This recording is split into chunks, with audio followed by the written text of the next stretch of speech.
Assalamualaikum warahmatullahi wabarakatuh.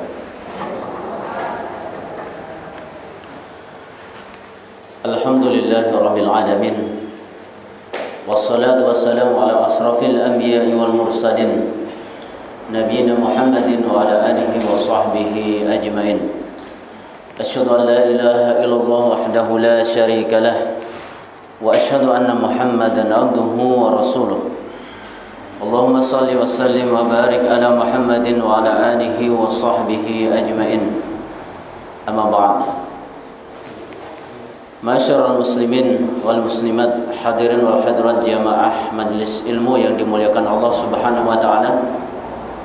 Alhamdulillah, puji syukur kehadirat Allah kita ucapkan atas segala limpahan nikmat-Nya, karunia-Nya, hidayah dan pertolongannya.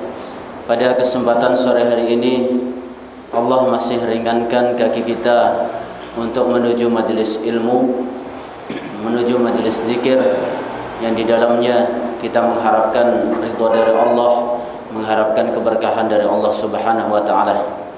Salawat dan salam senantiasa Allah limpahkan kepada teladan kita Nabiullah Muhammad sallallahu alaihi wasallam. Beliau sebagai nabi dan rasul yang Allah utus di akhir zaman, sebagai penutup para nabi dan rasul yang tidak ada nabi maupun rasul setelahnya, sebagai penyempurna dari syariat Allah yang Allah turunkan di muka bumi ini, dan beliau juga sebagai penyempurna akhlak yang mulia di kalangan umat manusia. Hadirin jamaah yang dimuliakan Allah Subhanahu wa taala, tema yang akan kita angkat, yang akan kita sampaikan pada kesempatan sore hari ini, yaitu jadikan ilmu sebagai penuntunmu. Sengaja kita membahas masalah ini karena sangat penting, di mana fenomena hari ini banyak orang berbicara tanpa ilmu, banyak orang beramal tanpa ilmu, yang mana akibat yang akan dirasakan adalah berujung kepada kesesatan. Seorang yang berkata tanpa ilmu akan bisa menyesatkan baik itu dirinya ataupun orang lain. Makanya Rasulullah SAW mengingatkan di dalam satu hadisnya.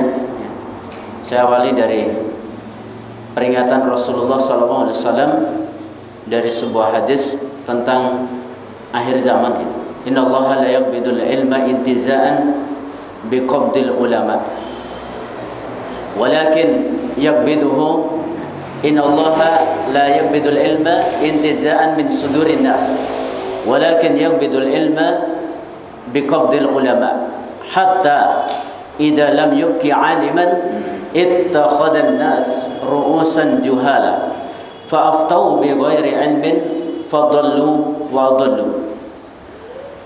Sungguhnya Allah Subhanahu wa taala tidak akan mencabut ilmu dari dada manusia langsung. Tetapi yang Allah cabut adalah dengan diwafatkannya para ulama, orang-orang yang mengemban ilmu, yang memiliki ilmu dari warisan Rasul sallallahu alaihi wasallam. Karena para ulama itu adalah warasatul anbiya, yang mereka mendapatkan warisan dari para nabi. Para nabi itu tidak mewarisi dirham maupun dinar, mata uang ataupun harta benda, walakin warasu al-ilmah, faman akhadahu akhadha bihadin wafirin. Maka siapa yang mengambil warisan dari ulama ini berarti dia sudah mengambil bagian yang amat besar. Maka para ulama sebagai pewaris para nabi ini, itu yang akan Allah wafatkan terlebih dahulu. Itu diantara dicabutnya ilmu di muka bumi ini, yaitu dengan cara Allah wafatkan para ulama. Sehingga ketika sudah tidak tersisa di muka bumi ini para ulama, sudah Allah wafatkan, yang tinggal hanyalah orang-orang yang tidak memiliki ilmu.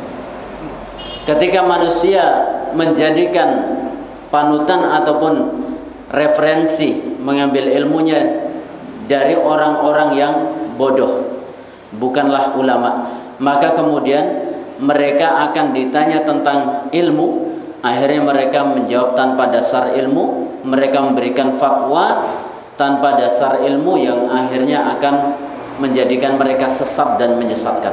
Kita berlindung kepada Allah dari fitnah ulama su' ataupun orang-orang yang bodoh yang kemudian dianggap oleh manusia sebagai ulama ini. Ini di antara akibat yang akan dirasakan ketika seorang berkata tanpa ilmu, seorang beramal tanpa ilmu, maka akan memunculkan sosok yang sesat, entah itu dianggap oleh manusia sebagai ulama ataupun tidak. Siapapun ia, ketika tidak melandaskan dengan ilmu, maka akan menjadi orang yang sesat di dalam perkataan maupun perbuatannya. Jamaah yang dimuliakan Allah Subhanahu wa taala, insyaallah dalam pembahasan kesempatan sore hari ini saya akan sampaikan 4 atau 5 ayat dari firman Allah Subhanahu wa taala yang mengarahkan supaya melandaskan amalan kita ataupun ucapan kita dengan ilmu, dan juga nanti termasuk di dalamnya larangan berbicara tanpa ilmu. Jamaah yang dimuliakan Allah Subhanahu wa taala, saya awali dari firman Allah surat Al-Isra ayat 36. Allah Subhanahu wa taala berfirman, "Wala taqfu ma laysa laka bihi 'ilm. Inna sam'a wal basara wal fu'ada kullu ulaika kana anhu mas'ula."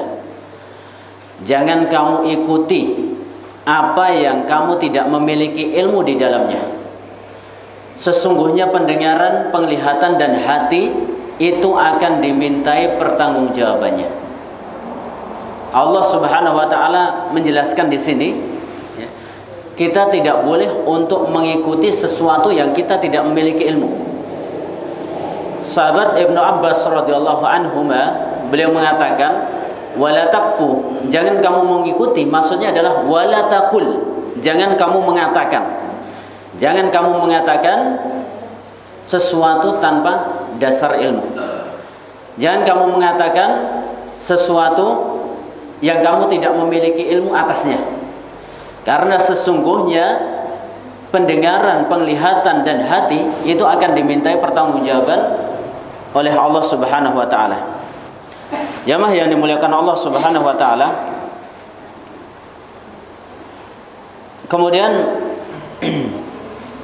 Ibnu Katsir rahimahullah di dalam tafsirnya beliau menyebutkan perkataan dari Imam Qatadah, seorang ahli tafsir di kalangan tabi'in. Beliau mengatakan, la taqul ra'aitu wa lam tara. Jangan kamu mengatakan aku sudah melihat padahal aku tidak melihat. La taqul ra'aitu. Jangan kamu katakan aku sudah melihat padahal kamu tidak melihat. Wa sami'tu wa lam tasma'. Aku sudah mendengar padahal kamu belum mendengar. Jadi kamu jangan mengatakan aku sudah melihat padahal kamu tidak melihat. Jangan kamu melihat aku sudah mendengar padahal kamu tidak mendengar. Kemudian beliau mengatakan wa alimtu wa lam ta'lam. Jangan kamu mengatakan aku sudah tahu padahal kamu belum tahu. Fa innallaha sa'iluka an dzalika kulli. Sesungguhnya Allah Subhanahu wa taala akan minta pertanggungjawaban atas apa yang kamu lakukan semua itu. Allah akan menanyakan terhadap apa yang sudah kamu sampaikan. Kamu mengatakan aku sudah melihat padahal kamu belum lihat. Kamu mengatakan aku sudah mendengar padahal kamu belum mendengar. Kamu mengatakan aku sudah tahu padahal kamu belum tahu. Itu semuanya akan dimintai pertanggungjawabannya oleh Allah Subhanahu wa taala. Allah akan menanyakan akan hal itu. Jamaah yang dimuliakan Allah Subhanahu wa taala. Kemudian Ibnu Katsir rahimahullah melanjutkan keterangannya di dalam tafsiran ayat ini. Konsekuensi dari apa yang disebutkan oleh Allah ini, bahwa Allah Subhanahu wa taala naha 'anil qaul bila ilm. Allah melarang perkataan tanpa dasar ilmu. Allah melarang perkataan tanpa dasar ilmu. Bal bidzannil ladzi huwa tawahhum wal khayal.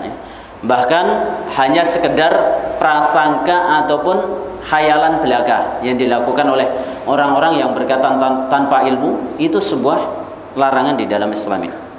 Ini dalam tafsir Ibnu Katsir jilid yang kelima halaman 75 ya. Jamaah yang dimuliakan Allah Subhanahu wa taala. Kemudian dalam tafsir Al-Baghawi ada perkataan Al-Qutaimi, beliau mengatakan la tatakallam bil hadsi wad-dhann. Jangan kamu mengatakan dengan satu perkataan yang tidak pasti dan juga persangkaan belaka. Syekh As-Sa'di di dalam tafsir As-Sa'di yang terkenal dengan tafsir As-Sa'di, nama tafsirnya sebenarnya cukup panjang ya, Taisir Karimir Rahman fi Tafsir Kalamil Mannan. Syekh Nasir As-Sa'di ini beliau sebenarnya ulama kekinian, tapi beliau sudah wafat. Beliau salah satu syekhnya dari Syekh Muhammad bin Shalih Al-Utsaimin. Yang Syekh Utsaimin ini juga sudah wafat ya. Jadi hari ini kita sebenarnya sudah kehilangan banyak ulama ya. Syekh Nasir As-Sa'di pakar tafsir ya, pakar fikih, pakar hadis, dan pakar ilmu-ilmu di dalam Islam ini, sebagai ulama besar di Saudi Arabia. Yang dilanjutkan generasi setelahnya ada Syekh Muhammad bin Shalih Al-Utsaimin. Syekh Shalih Al-Utsaimin sudah wafat juga. Jadi sekitar karena beliau wafat tahun 2000 ya, 2001. Tahun 99 Syekh bin Baz meninggal. Tahun 2000 Syekh Nasruddin Albani meninggal. Tahun 2001 Syekh Muhammad bin Shalih Al-Utsaimin meninggal. Ketiga ulama ini di masa kita, ataupun bahkan sebagian ulama mengatakan ya, di abad ke-15. Sekarang kan kita berada di abad ke-15. Abad ke-15 Hijriah maksudnya. Abad ke-15 Hijriah ini terhitung dari tahun 1401 sampai 1500. Itu yang terkenal sebagai ulama masa kini ya, itu diantaranya 3 ulama ini. Dan mereka sudah wafat semuanya ya. Mereka sudah Allah wafatkan. Kalau kita ditanya ataupun kaum muslimin di dunia ini, di dunia Pak ya, kalau sifatnya lokal boleh jadi nanti jawabannya lain. Ulama di dunia, pakar akidah siapa? Pasti akan dijawab Syekh bin Baz rahimahullah. Beliau memang pakar di dalam masalah akidah. Bahkan sebagian ulama ataupun ulama yang ada di satu wilayah, misalnya bahkan di Amerika gitu. Di Amerika ya, ada pernyataan begini, kalau sudah ada fatwanya Syekh bin Baz sudah cukup, nggak perlu jawaban dari ulama lain. Itu menunjukkan apa? Memang beliau diakui di dunia gitu. Hanya kalau mungkin di wilayah tertentu, termasuk mungkin di wilayah Indonesia, mungkin mayoritas belum menerima. Karena secara umum ya, ulama-ulama Arab Saudi ini dikatakan Wahabi. Ya. Ulama Wahabi. Sementara di Indonesia ya, keumumannya dipahamkan ataupun ada sebagian kalangan yang menetapkan pahamnya adalah paham Asy'ari. Nah, sementara seperti ulama-ulama yang saya sebutkan tadi, itu oleh sebagian kalangan disebut Wahabi. Dan hari ini memang kita dibingungkan dengan istilah yang tidak jelas juga siapa pencetusnya. Kita nggak tahu siapa yang mencetuskan istilah Wahabi Asy'ari. Karena dikatakan sebagai Wahabi itu bahkan ulama yang muncul ratusan tahun sebelum kemunculan dari Syekh Muhammad bin Abdul Wahab. Sebenarnya paham Wahabi ataupun istilah Wahabi ini dinisbatkan atau diarahkan kepada Syekh Muhammad bin Abdul Wahab ya. Syekh Muhammad bin Abdul Wahab yang beliau hidup pada abad ke-13 Hijriah ya. Tahun 1200 sekian sampai sebelum wafatnya beliau, sebelum tahun 1300. Jadi abad ke-13 Hijriah kehidupan beliau. Beliau dikenal sebagai mujaddid di dalam Islam ini, pembaharu.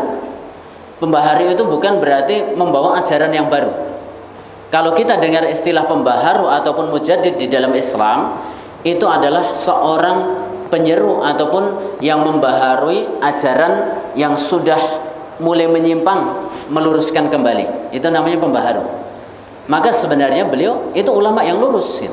Hanya oleh sebagian kalangan kemudian dianggap ekstrim dan diistilahkan sebagai Wahabi. Padahal Wahabi kalau dinisbatkan kepada beliau itu nggak cocok juga.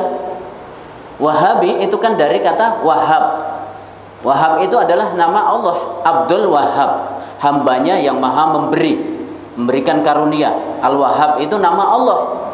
Maka kalau seorang kemudian diistilahkan sebagai Wahabi, itu nggak pas, nggak tepat. Dan Abdul Wahhab itu nama bapak beliau. Nama beliau adalah Muhammad bin Abdul Wahhab. Kalau mestinya dinisbatkan kepada beliau, mestinya bukan Wahabi tapi Muhammadi atau Muhammadiyah gitu.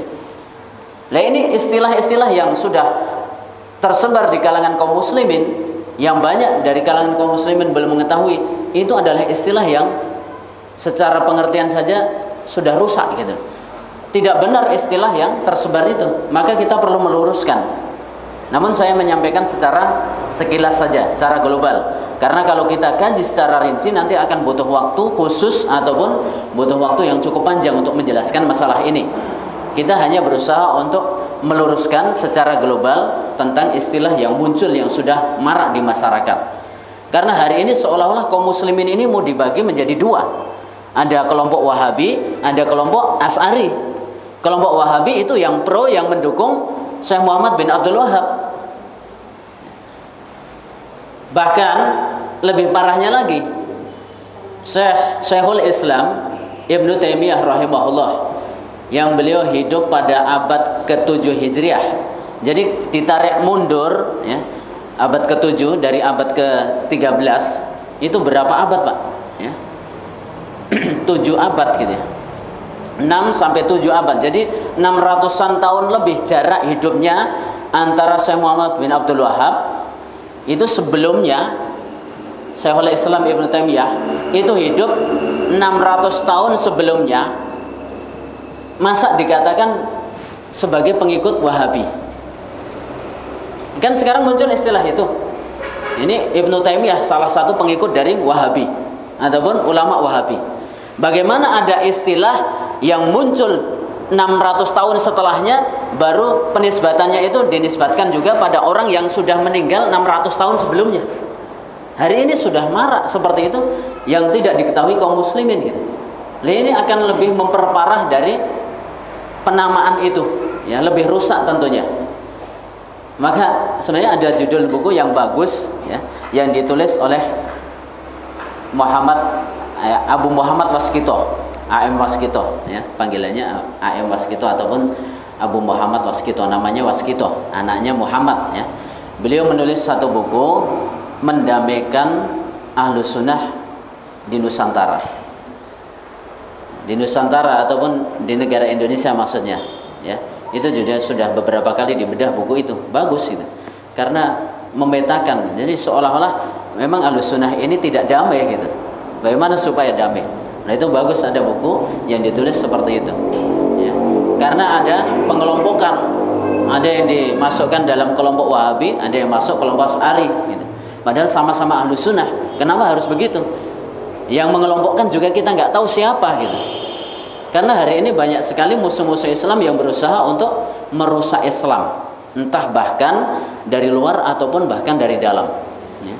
Maksudnya dari luar Islam atau dari dalam, orang yang notabene-nya dia latar belakangnya Islam tetapi malah merusak Islam ya. Ajaran yang dipahamkan kepada umat Islam ini. Jamaah yang dimuliakan Allah Subhanahu wa taala. Baiklah, kita kembali kepada materi kita ya. Syekh Nasir As-Sa'di, Abdurrahman bin Nasir As-Sa'di, beliau mengatakan, "Wala tadba' ma laysa laka bihi ilmun." Janganlah kamu mengiringi apa yang kamu tidak memiliki ilmu atasnya.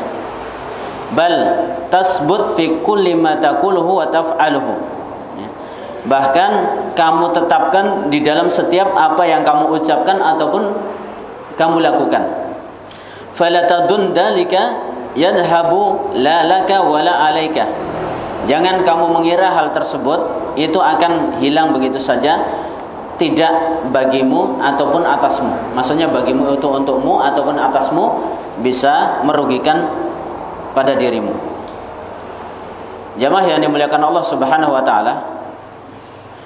Kemudian kita akan lanjutkan dari firman Allah Subhanahu wa taala dalam surat At-Taubah ayat 119. Surat At-Taubah ayat 119. Allah Subhanahu wa taala berfirman, "Ya ayyuhalladzina amanu taqullaha wa kunu ma'as shadiqin."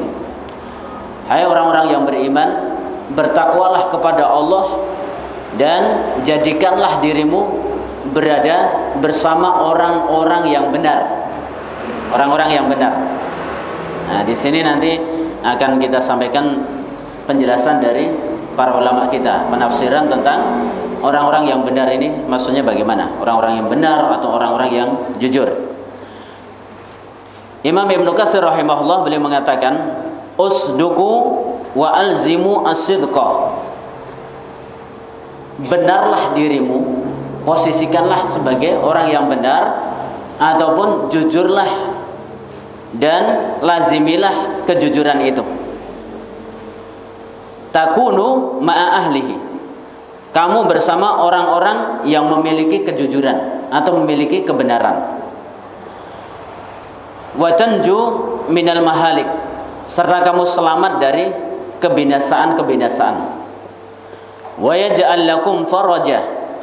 Niscaya Allah akan menjadikan bagi kalian jalan keluar min umurikum, dari perkara-perkara kalian, wa makhraja, ya. Akan menjadikan penyelesaian dari urusanmu dan jalan keluar bagi perkara yang kamu hadapi, ya.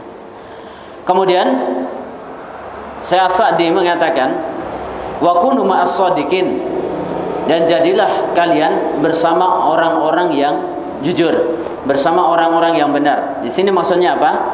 Fi aqwalihim wa af'alihim, dalam perkataan mereka dan perbuatan mereka. Orang-orang yang jujur dalam perkataan mereka, orang-orang yang jujur dalam perbuatan mereka, wa ahwalihim, orang-orang yang jujur dalam keadaan mereka. Ya. Alladzina aqwalahum sidqun. Ya. Mereka orang-orang yang perkataannya benar. Wa a'maluhum, begitu juga dengan perbuatannya. Wa ahwaluhum, dan juga keadaan mereka. La takunu illa sidqan. Perkataan mereka, perbuatan mereka, keadaan mereka itu tidak muncul, tidak terjadi kecuali benar. Jadi kita diperintahkan untuk membersamai orang-orang itu. Kita kumpul dengan orang-orang yang perkataannya benar. Benar maksudnya sesuai tuntunan syariat, ya. Sesuai dengan aturan yang ada di dalam Al-Quran, sesuai dengan bimbingan sunnah Rasul SAW, ya. Maka apa yang ada pada mereka semuanya adalah kebenaran, ya. Halatun minal kasal wal futur, mereka jauh dari kemalasan ataupun futur. Futur itu berhenti dari beramal baik, ya. Kalau kadang-kadang kita di dalam Islam ini bersemangat melakukan amal baik, ya. Melaksanakan ketaatan, melaksanakan ibadah, amal-amal kebaikan, menolong orang dan lain sebagainya. Tapi terkadang seorang itu futur, ya, lagi tidak bersemangat, ya, untuk beramal soleh, berjamaah saja, ogah dan lain sebagainya, ya. Nuntut ilmu juga seperti itu, ya. Kalau seorang itu lagi futur, ya, maka itu akan berpengaruh pada dirinya. Sebenarnya Rasulullah sudah memberikan bimbingan, ya. Karena setiap orang itu muncul semangat-semangatnya. Kadang muncul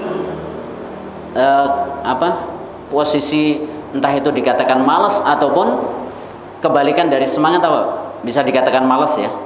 Hendaknya kesemangatan seorang itu berada di dalam tuntunan syariat. Begitu juga ketika seorang itu sedang futur, gitu, ataupun sedang malas.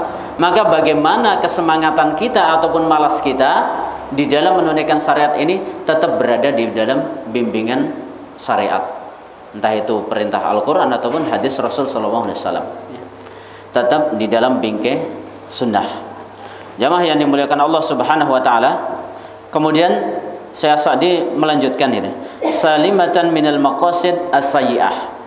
Ya, apa yang mereka lakukan, apa yang menjadi ucapan mereka ataupun keadaan mereka itu selamat dari tujuan-tujuan yang bisa merusak, ya. mustamilatun 'alal ikhlas wan niyah as-shalihah. Ini mencakup dari keikhlasan dan juga niat yang benar.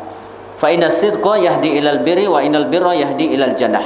Karena sesungguhnya kebenaran atau kejujuran akan mengantar kepada kebaikan, dan kebaikan itu akan menghantarkan seorang kepada surganya Allah. Jadi ketika disinggung masalah kebenaran ini, ya, ada hadis Rasul sallallahu alaihi wasallam, hadis yang diriwayatkan oleh Imam Bukhari maupun Muslim. Alaikum bisidqi fa inna sidqa yahdi ilal birri wa innal birra yahdi ilal jannah wa la yazalu ar-rajulu yasduqu hatta yuktaba indallahi siddiqan.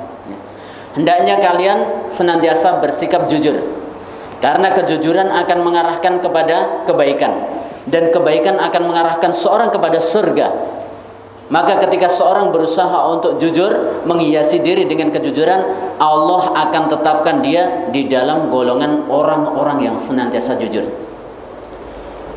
Wa alaikum wa iyyakum wal kadhibah. Dan hendaknya kalian menjauhi kedustaan, kebohongan.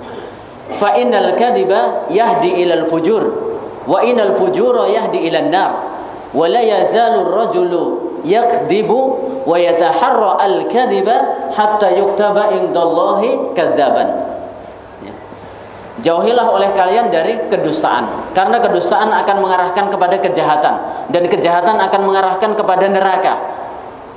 Sehingga ketika seorang itu senantiasa berbuat ataupun berkata dusta dan menjaga diri, menghiasi diri dengan kedustaan, maka orang itu akan ditetapkan di sisi Allah sebagai golongan para pendusta. Naudzubillah min dzalik. Mana yang akan kita pilih? Kita senantiasa bersikap jujur, perkataan kita, perbuatan kita, atau senantiasa bersikap dusta, ucapan kita ataupun perbuatan kita. Masing-masing ada konsekuensinya. Kebaikan yang akan menjadi konsekuensi dari kejujuran. Orang senantiasa jujur mengarah kepada kebaikan. Kebaikan itu akan menghantarkan dia kepada surganya Allah, dan akan dicatat di sisi Allah sebagai golongan orang-orang yang jujur. Sebaliknya, kalau kedustaan yang dibiasakan oleh seorang itu akan mengarah kepada kejahatan, ya, dan akan mengarah kepada neraka. Seorang yang biasakan berbuat dusta, menghiasi diri dengan kedustaan, jadi dia menjaga supaya tetap berdusta, ya, kepada orang. Ya, bagaimana supaya bisa membohongi orang, bisa mendustai orang. Hari ini kan kemajuan zaman itu menjadi perantara yang sangat kuat, Pak. Seorang itu mau jadi orang jujur, ya, kemajuan zaman, teknologi itu akan semakin menguatkan, memudahkan orang untuk berbuat jujur. Nah, bagaimana, Pak? Di setiap ruang itu ada CCTV. Para pekerja, orang yang masuk kantor dan lain sebagainya, kalau jujur ketahuan juga. Kalau dia tidak jujur, itu juga akan memanipulasi gitu. CCTV-nya dinonaktifkan, bahkan mungkin dia yang operasikan CCTV gitu ya. Masa mau nyorot dirinya sendiri? Baru data yang ada di komputernya, ya, dimanipulasi bagaimana mungkin, ya, sebagaimana mungkin supaya tidak diketahui oleh orang lain, karena dirinya yang memegang gitu. Dia mau mencatat gajinya sekian-sekian dan lain sebagainya, ataupun bahkan menggelapkan uang dan lain sebagainya. Bahkan hari ini perang teknologi sangat canggih gitu. Membobol bank dan lain sebagainya itu kan pakai teknologi canggih gitu. Nah, tinggal seorang itu, apa orang itu jujur ataupun dusta. Mana yang akan menjadi dominasi bagi dirinya, yang akan menghiasi dirinya, ya. Jamaah yang dimuliakan Allah Subhanahu wa taala, itu dari dua ayat yang sudah saya sampaikan, ya, berkaitan dengan perintah untuk senantiasa menghiasi diri dengan ilmu maupun larangan untuk berkata ataupun berbuat tanpa ilmu, ya. Kemudian kita lihat ayat yang ketiga, surat Al-A'raf ayat 33. Allah Subhanahu wa taala berfirman, "Qul innama harrama rabbiyal fawahisha ma dhahara minha wa ma batan wal isma wal baghya bighairil haqq wa an tusyriku billahi ma lam yunazzil bihi sultana wa an taqulu 'ala Allahi ma la ta'lamun. Qul, katakanlah, sesungguhnya hanya saja Rabbku mengharamkan atas kalian ataupun mengharamkan atasku, ya, termasuk umatnya Nabi Muhammad, berarti diharamkan melakukan hal ini. Apa yang diharamkan? Al-fawahis ma dhahara minha wa ma batan, ya. Perbuatan keji, perbuatan dosa yang nampak maupun yang tersembunyi. Ini diharamkan oleh Allah Subhanahu wa taala. Kemudian di sini disebutkan kelanjutannya apa? Wal bagya bi ghairil haq, melakukan tindakan tanpa alasan yang benar, ya. Melakukan tindakan kedzaliman kepada orang tanpa alasan yang benar dan serupa dengannya. Yang ketiga, wa antusriku billahi ma lam yunazzil bihi sultana, dan kalian melakukan kesyirikan kepada Allah di mana Allah tidak berikan kekuasaan atas kalian untuk melakukannya. Ini juga diharamkan. Yang keempat, atau paling tinggi, karena menurut para ulama ini urutannya dari yang paling ringan kepada yang paling tinggi. Yang paling berat ternyata apa? Wa antaqulu 'alallahi ma la ta'lamun. Kamu mengatakan atas Allah sesuatu yang kamu tidak ketahui. Ini dosanya lebih besar daripada dosa syirik. Ya. Naudzubillah min dzalik, ya. Seorang mufti ataupun orang yang berfatwa tanpa dasar ilmu mengatakan kepada Allah sesuatu yang tidak dia ketahui, memberikan fatwa kepada orang lain, ya, maka dia telah melakukan kedosaan, ya. Perbuatan dosa ini kan efeknya bukan hanya pada dirinya saja, tapi banyak orang, ya. Kepada siapa fatwa itu diturunkan, ya. Maka dikatakan oleh Ibnu Qayyim al-Jauziyah, beliau ketika menjelaskan ayat ini, Allah Subhanahu wa taala mengharamkan perkataan tanpa dasar ilmu di dalam berfatwa ataupun menetapkan keputusan, dan menjadikannya yang diharamkan yang paling besar.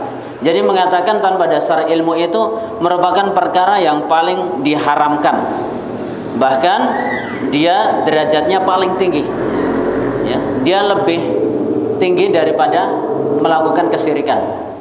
Dosa syirik itu tidak lebih berbahaya daripada dosa mengatakan sesuatu tanpa dasar ilmu. Maka tingkatan dari hal yang diharamkan dalam ayat di atas, yang pertama, ya,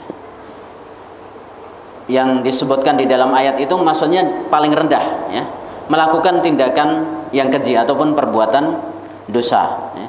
Kemudian dilanjutkan yang lebih parah dari melakukan perbuatan dosa itu adalah berbuat dosa ataupun berbuat kedzaliman. Kemudian Allah dudukkan di atasnya lagi, yaitu kesyirikan. Melakukan kesyirikan itu posisinya nomor 3 dari paling rendah ataupun nomor 2 dari atas. Kemudian Allah memposisikan pada posisi yang paling tinggi sebagai perbuatan yang paling diharamkan adalah berkata tanpa dasar ilmu. Dan ini mencakup perkataan kepada Allah, baik itu tentang nama-nama Allah, sifat-sifat Allah, perbuatan Allah, ataupun berkata di dalam urusan agama ini, dalam syariat ini tanpa dasar ilmu. Padahal sekarang berapa banyak orang yang berkata tanpa dasar ilmu. Akhirnya dia akan mengatakan menurut pendapat saya, menurut hemat saya, kalau saya, ya, begitu. Ungkapan-ungkapan yang seperti ini adalah berkata tanpa dasar ilmu. Berapa banyak larangan yang diingatkan oleh Allah ataupun oleh Rasulullah. Misalnya Ibnu Katsir, makanya tadi saya sampaikan, saya berusaha nukilkan dari perkataan ulama mufasir, ahli tafsir memang yang diakui oleh para ulama untuk menafsiri Al-Quran. Karena berat ancamannya bagi orang yang menafsiri Al-Quran dengan akalnya semata. Ibnu Katsir di dalam muqaddimahnya menyebutkan beberapa hadis Rasul sallallahu alaihi wasallam, di antaranya ada yang diriwayatkan oleh Imam Muslim ataupun yang lainnya, seperti man fassara al-Qur'an bi ra'yihi fa asaba faqad akhta'a. siapa yang menafsiri Al-Quran dengan pemikirannya semata, kok itu benar, itu hanya kebetulan. Benar, itu kebetulan. Kalau orang menafsiri dengan akalnya dia saja, ketika baca Al-Quran, oh kayak gini, kemudian dia tafsiri, kok ternyata tafsirannya itu benar, itu nilainya kebetulan. Kalau kebetulan itu dapat pahala nggak Pak? Saya tanya misalnya bapak-bapak, ibu-ibu hadir ke sini. Siapa yang kasih tahu Bu? Hadir pengajian di sini. Saya kebetulan lewat. Kalau kebetulan itu tidak dinilai pahala dari awal, tapi kalau kemudian saat itu diniatkan untuk beribadah pada Allah, karena orang menuntut ilmu kan dikatakan dalam hadis sahih Rasulullah riwayat Imam Muslim ataupun Tirmidzi, Rasulullah mengatakan man kharaja li talabil ilmi fa huwa fi sabilillah hatta yarji. Siapa yang keluar dari rumahnya untuk menuntut ilmu, maka dia berada di jalan Allah sampai kembali. Ya. Dan juga balasan yang lainnya, man salaka tariqan yaltamisu fi ilman sahalallahu lahu bihi tariqan ilal jannah. Siapa yang menempuh suatu jalan untuk menuntut ilmu, maka akan Allah mudahkan jalannya menuju ke surga. Ya. Jalan ketika menuntut ilmu yang menguatkannya, mendengarkan, membaca, menghafal, memahaminya, bahkan termasuk jalan titian di atas neraka jahanam, as-sirat, itu akan Allah mudahkan sampai dia mudah untuk menuju ke surganya Allah Subhanahu wa taala. Ya, semoga kita mendapatkan derajat tersebut ataupun meraih keutamaan mencari ilmu ini.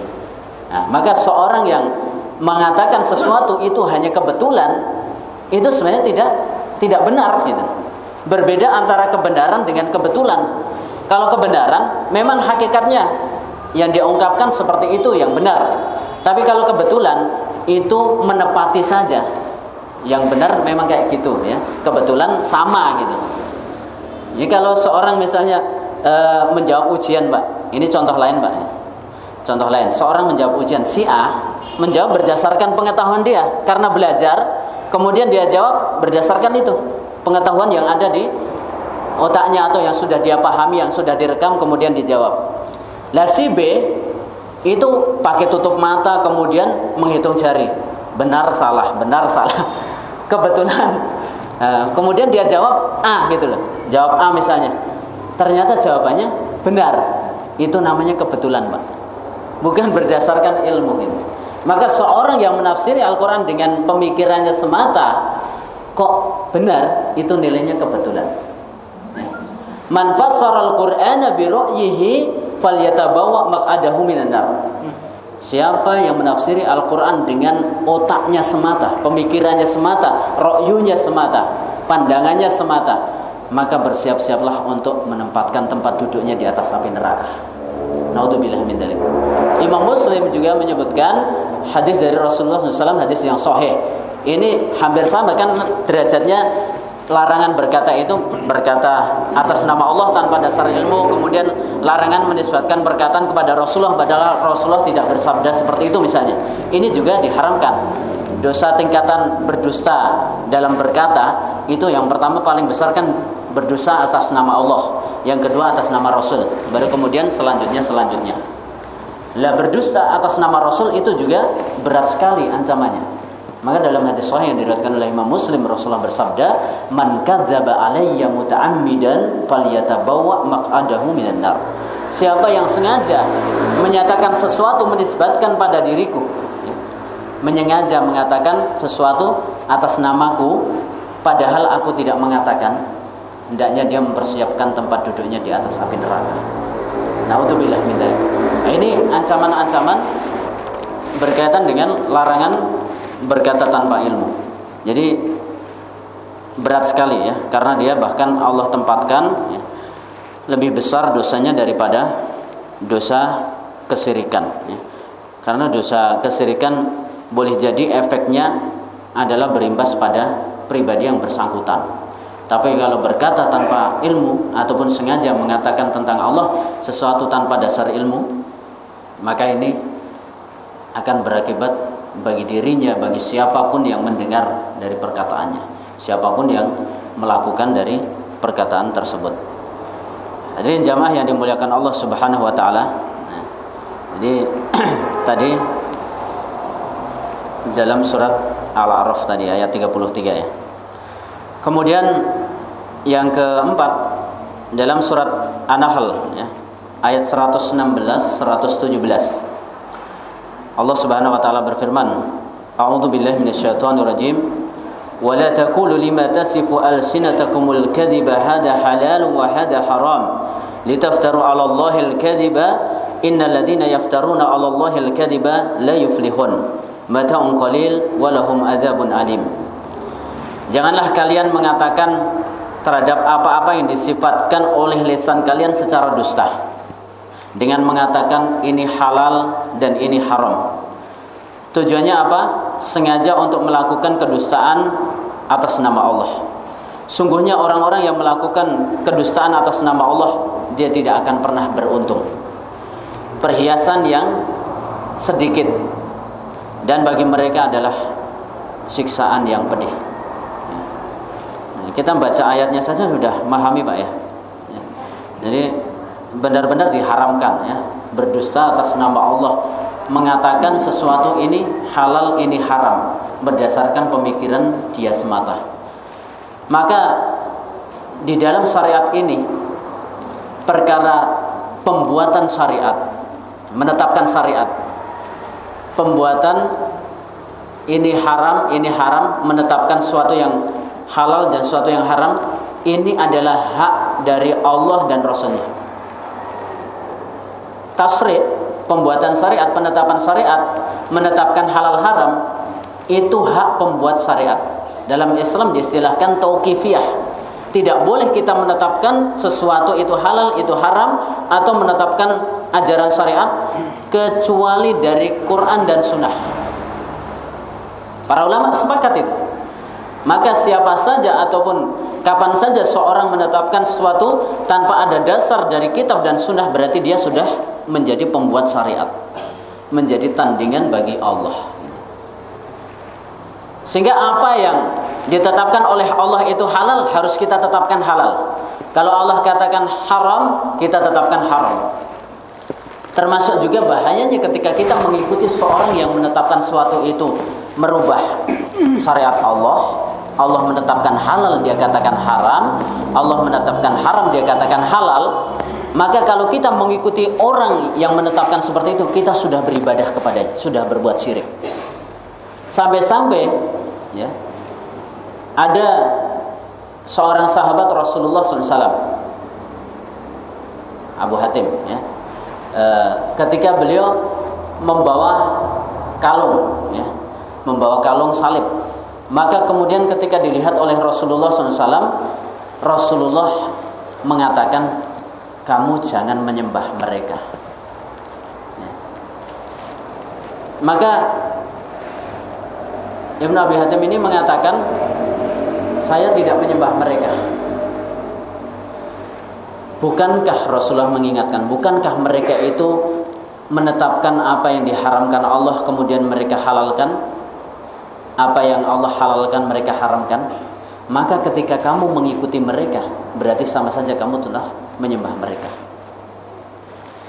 Sehingga turunlah ayat di dalam surat At-Taubah ya, ayat 31. Ittakhadhu ahbarahum wa ruhbanahum arbaba min dunillah. Mereka telah menjadikan rahib-rahib mereka, pendeta-pendeta mereka tandingan bagi Allah Subhanahu wa taala. Jadi mengikuti orang yang merubah syariat Allah itu sudah berbuat syirik juga gitu. Maka setelah mendengar nasihat Rasulullah seperti itu, akhirnya Ibn Abi Hatim ini langsung membuang kalung salibnya dan mengikuti bimbingan Rasul sallallahu alaihi wasallam. Jamaah yang dimuliakan Allah Subhanahu wa taala, sebelum saya akhiri, saya akan sampaikan beberapa nasihat para ulama kita tentang larangan berkata tanpa ilmu dan perintah untuk mengikuti ilmu. Yang pertama, Imam Al-Bukhari membuat satu bab pada pertemuan yang lalu, sudah saya singgung kalau ini. Di dalam kitab sahihnya, Kitabul Ilm, kitab ilmu, beliau membuat bab khusus, Babul Ilmi Qoblal Qaul wal Amal. Bab ilmu itu sebelum ucapan dan perbuatan. Liqaulillahi ta'ala fa'lam annahu la ilaha illallah wastaghfir lidzambik. Surat Muhammad ayat 19. Berdasarkan firman Allah, fa'lam, maka berilmulah kamu, ketahuilah bahwasanya tidak ada sesembahan yang benar kecuali Allah, dan minta ampunlah atas dosa yang kamu lakukan. Minta ampun kepada Allah itu merupakan perbuatan. Berilmu sebelum berbuat. Ini salah satu landasan perintah untuk berilmu sebelum berkata maupun berbuat. Kemudian ada perkataan dari Abu Bakar As-Siddiq radhiyallahu anhu, beliau mengatakan, ayu ardin tukilluni wa ayu sama'in tudhilluni idza qultu 'ala Allahi ma la a'lam. Bumi yang mana yang akan aku injak, langit yang mana yang akan menaungiku jika aku mengatakan sesuatu atas nama Allah dengan hal yang tidak aku ketahui. Bumi mana yang akan aku injak dan langit mana yang akan menaungiku jika aku mengatakan sesuatu tentang Allah tanpa dasar ilmu. Jadi sumpah beliau itu sampai kayak gitu, Pak. Bumi itu hanya bumi Allah. Langit yang kita bernaung di bawahnya itu adalah langit Allah. Artinya apa? Kalau kita mau berkata tanpa ilmu, jangan tinggal di bumi Allah, jangan bernaung di langit Allah. Berat sekali ternyata ya ucapan beliau ini.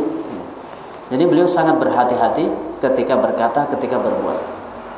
Makanya wajar kalau Rasulullah mengatakan, seandainya Allah masih mengutus Nabi setelahku, niscaya Abu Bakar ini adalah sebagai Nabi ataupun Rasul. Tapi karena aku ini adalah khatamul anbiya wal mursalin, aku penutup para nabi dan rasul, kenabian sudah ditutup olehku. Jadi beliau hanya khalifah, ya, penerus dari Rasulullah SAW. Ma'asyiral muslimin yang dimuliakan Allah Subhanahu wa taala. Kemudian saya lanjutkan, Umar bin Khattab pernah mengatakan, tafaqahu qabla an tusawwadu. Belajarlah ilmu sebelum kamu menjadi pemimpin. Kira-kira para pemimpin yang ada dimanapun ya, kira-kira sudah pada punya ilmu atau belum? Atau hanya haus jabatan saja? Kita tidak tahu. Tapi nasihat Umar bin Khattab sekitar 1400 tahun yang lalu beri nasihat ini. Kita hidup 1400 tahun setelah masanya Umar bin Khattab. Mungkin baru mendengar nasihat itu sekarang gitu. Tapi ini bermanfaat sekali. Sebenarnya kita kan semuanya jadi pemimpin. Setidaknya kita ini memimpin diri kita. Kalau orang belum berkeluarga, seorang itu jadi pemimpin bagi dirinya sendiri. Dia berusaha untuk memimpin dirinya bagaimana supaya menjadikan ilmu itu sebagai panutan, sebagai pemimpinnya dalam berkata, dalam berbuat. Kalau kita sebagai kepala rumah tangga, bagaimana memimpin rumah tangga itu dengan ilmu. Kalau kita sebagai pemimpin beberapa rumah tangga, RT, beberapa rumah warga, RW, atau satu dusun, atau satu desa, satu kelurahan, satu kecamatan, dan lain sebagainya, semakin besar apa yang menjadi tuntutan atau yang kita pimpin, maka tanggung jawabnya semakin besar. Pertanggungjawabannya di sisi Allah juga semakin besar, akan ditanyakan pada hari kiamat nanti. Beliau mengatakan ya, Umar bin Khattab, belajarlah ilmu sebelum menjadi pemimpin.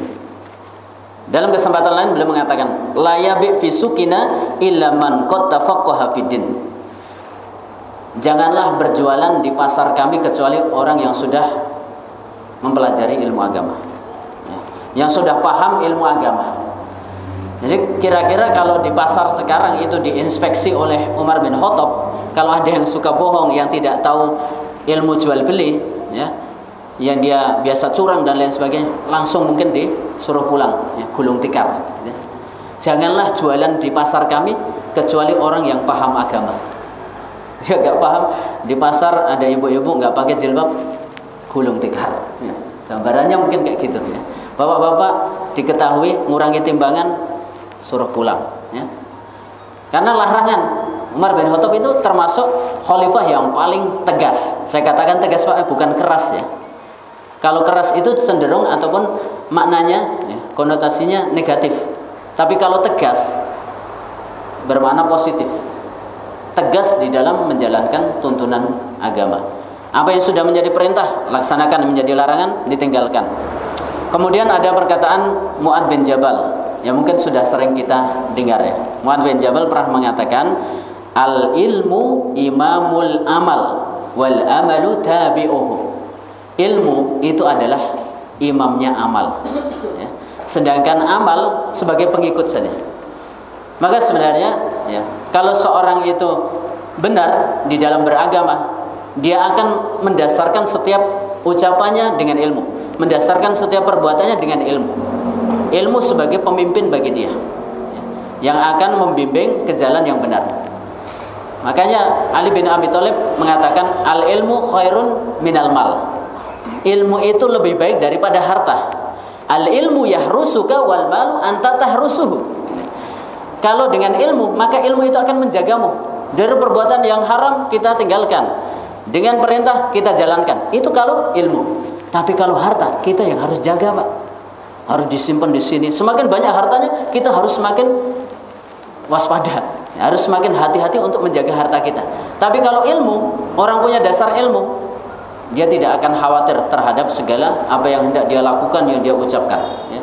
Maka ilmu itu lebih baik daripada harta.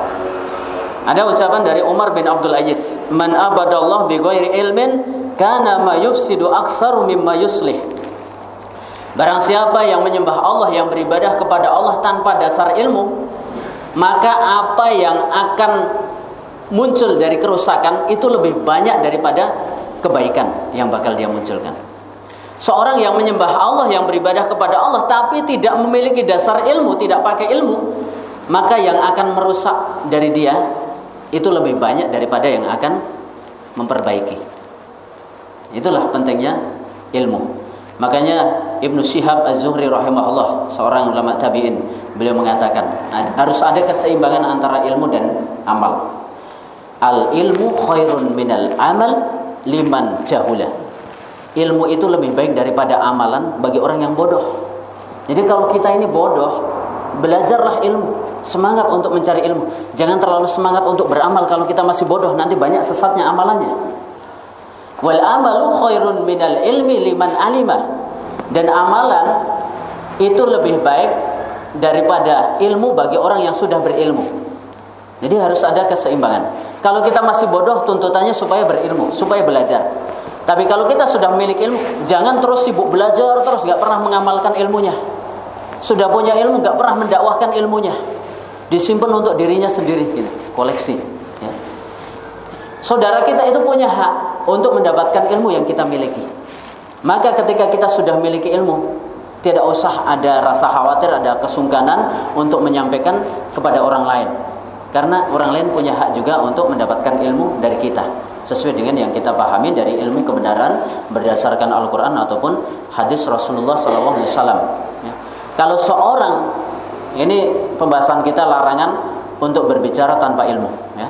Tapi kalau kita misalnya ditanya tentang ilmu dan kita tahu jawabannya, jangan pernah menyembunyikan ilmu. Urusan ilmu agama wajib untuk kita sampaikan. Secara umum dalilnya balighu ani walau ayah, sampaikan ilmu walaupun satu ayat. Kalau ada orang tahu tentang ilmu, sampaikan. Ada orang bertanya kepada kita tentang ilmu, kita tahu jawabannya, sampaikan. Karena ada ancaman, hadis Rasul, hadis sahih. Rasulullah SAW bersabda, man su'ila an ilmin fakatamahu uljima yaumal qiyamati bilijamin minan nar. Jadi sama-sama ada ancamannya, Pak ya. Barang siapa yang ditanya tentang ilmu, kemudian dia menyembunyikan ilmu itu, tidak mau menyampaikannya, tidak mau menjawabnya, maka Allah akan mengekangnya dari kekang api neraka pada hari kiamat. Na'udzubillah min dzalik. Jadi tinggal kita introspeksi diri, kita bercermin diri. Kita sudah punya ilmu atau belum? Kalau kita sudah punya ilmu, sampaikan ilmu yang kita ketahui. Kalau kita belum tahu, jangan memaksakan diri untuk menjawab pertanyaan yang kita tidak ada ilmu atasnya. Jangan menurut hemat saya, menurut saya. Kok kayaknya gini. Pakai kayaknya, pakai persangkaan, pakai kira-kira. Ini juga waspada. Semuanya ada ancamannya gitu. Kalau kemudian salah, kita akan terjebak ke dalam perbuatan dosa yang ancamannya api neraka ataupun kemurkaan dari Allah Subhanahu wa taala. Masyarul muslimin wal muslimat, jamaah yang dimuliakan Allah Subhanahu wa taala, demikian yang dapat kami sampaikan pada kesempatan sore hari ini. Semoga kita dapat mengambil faedah ilmu yang sudah kita kaji, yang sudah kita pelajari, dan semoga Allah Subhanahu wa taala senantiasa membimbing diri kita, amal perbuatan kita, ucapan kita berdasarkan ilmu yang kita ketahui. Hadani Allah wa iyyakum ajmain. Subhanakallahumma bihamdika asyhadu an la ilaha illa anta astaghfiruka wa atubu ilaik. Assalamualaikum warahmatullahi wabarakatuh.